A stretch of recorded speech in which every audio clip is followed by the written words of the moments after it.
American justice. Thank you.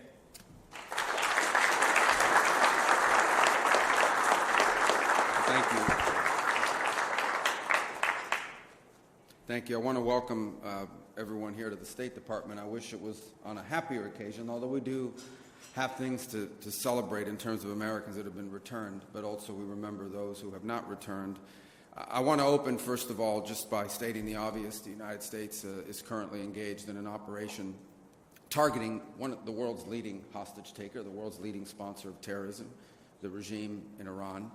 And first, I think we would all take a moment both to offer our thoughts, our prayers, and our condolences, and to honor the families of those who have fallen, the 7 Americans who have lost their lives in the initial hours of this operation. Incredibly brave Americans, and you saw 6 of them dignified return over the weekend, and we all are all in awe of their service, of their bravery, of their courage, and our hearts and our support extend out to their families in this very difficult moment, and the families of these incredible heroes. And heroic things are happening all the time, some of which will never make it to the headlines, but American men and women in uniform are conducting an extraordinary mission with extraordinary efficacy and efficiency and impact. The goals of this mission are clear, and it's important to continue to remind the American people of why it is that the greatest military in the history of the world is engaged in this operation. It is to destroy the ability of this regime to launch missiles, both by destroying their missiles and their launchers, destroy the factories that make these missiles, and destroy their Navy. I think we are all seeing right now the threat that this clerical regime poses to the region and to the world. They are trying to hold the world hostage. They are attacking their neighbors. They are attacking neighboring countries, their energy infrastructure, their civilian population. They're attacking embassies. This is a terrorist government. This is a terroristic regime. And we are seeing them conduct terrorism using nation-state elements, using weapons like missiles and one-way attack drones. And the objective of this mission is to destroy their ability to continue to do that. And we are well on our way to achieving that objective every single day with overwhelming force, with overwhelming precision. The military, the United States military, the men and women in uniform are conducting an extraordinary operation. There are not a lot of cameras down there covering what they're doing, as opposed to some of the other images that you may see from some of the cities and capitals nearby. But I want everyone to know your military is getting the job done, and every single day, this regime in Iran has less missiles, has less launchers, their factories work less, and their Navy is being eviscerated. And the world is going to be a safer and a better place when this mission is accomplished. And we...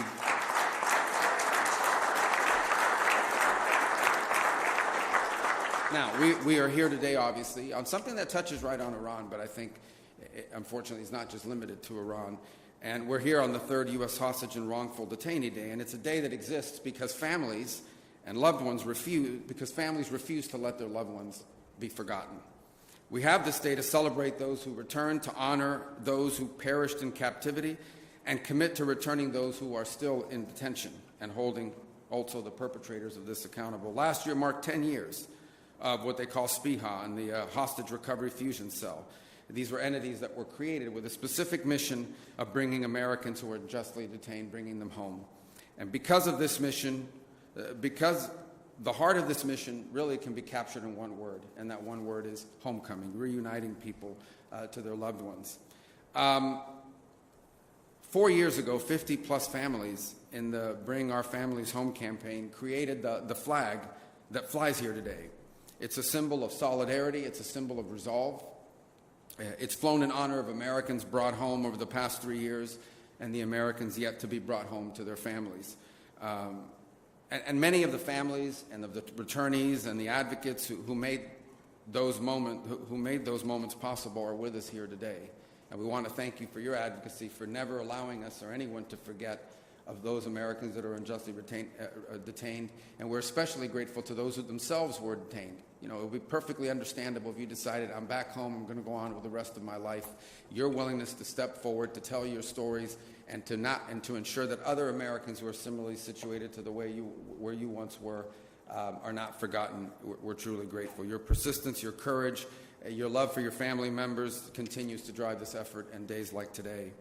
As was already pointed out, March 9th marks the day that Robert Levinson went missing in Iran, and actually it was in a case that I was also very involved in as a United States Senator, dating back to my very first day in the Senate. In fact, one of the first meetings I had, and to this I credit my former colleague, Senator Bill Nelson of Florida, introduced me to this case as soon as I got elected, and because of Mr. Levinson's ties to Florida. And we remained on that case throughout my career in the United States Senate, and it's one we will not forget. It's indicative of two things: the fact that Americans are taken all over the world, but it is particularly a reminder of the nature of the regime that we're dealing with in Tehran. We're honored to have his sons here today, Dan and Doug, with us. Thank you for being here. We appreciate you very much.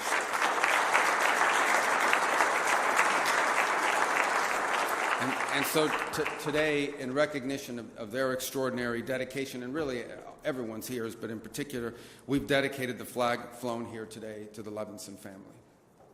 And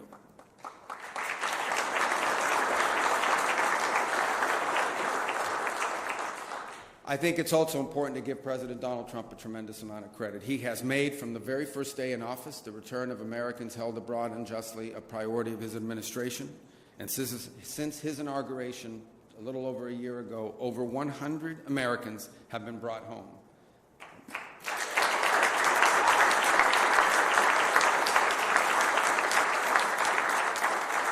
And by the way, here at the State Department, Adam and his team have done long working with our partners in the FBI and really across the interagency have done a phenomenal job in facilitating that, and they deserve a lot of credit as well. But the president isn't just focused on homecomings. He's also focused on ending the cycle of exploitation, of saying enough is enough, of ending the cycle in which Americans are somehow viewed as a valuable commodity that you can grab an American, you can unjustly hold them, and then try to trade them later on for some diplomatic concession or some political concession.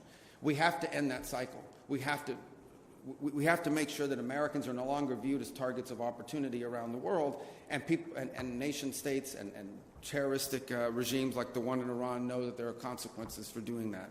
And that's why we established the state sponsor of wrongful detention designation. In essence, designating governments and entities that specifically use this as a tool of leverage to their benefit and to our detriment. They view Americans as a commodity that they can grab onto and then trade in the future. That cycle has to stop, and that's why this designation now exists. And that's why, we're the first, I believe, country we designated right under this authority on February 27th was this clerical terroristic regime in Iran. Because when it comes to hostage-taking, there has been no worse offender in the world than the clerical regime in Tehran. They are the worst offenders in the world of terrorism, and they are the worst offenders in the world of hostage-taking from the very early days. And so they were our first designation. They were founded, unfortunately, on an assault on the brave men and women of our foreign and civil service that were located there in Tehran. And the message is going to be very clear. The United States will not tolerate hostage diplomacy. They're not going to tolerate, we're going to continue to hold that regime accountable, and all other regimes that engage in this accountable for these practices. So, in closing, let me just say, today we honor those who are still waiting. It celebrates those who returned, and it remembers those whose homecoming came sadly and tragically in a different way. But our mission, even as we remember and honor those from the past, our mission is forward-looking. We believe in homecomings. We work for homecomings. And under the President's leadership, we will not stop until every single unjustly detained American is brought home. Thank you.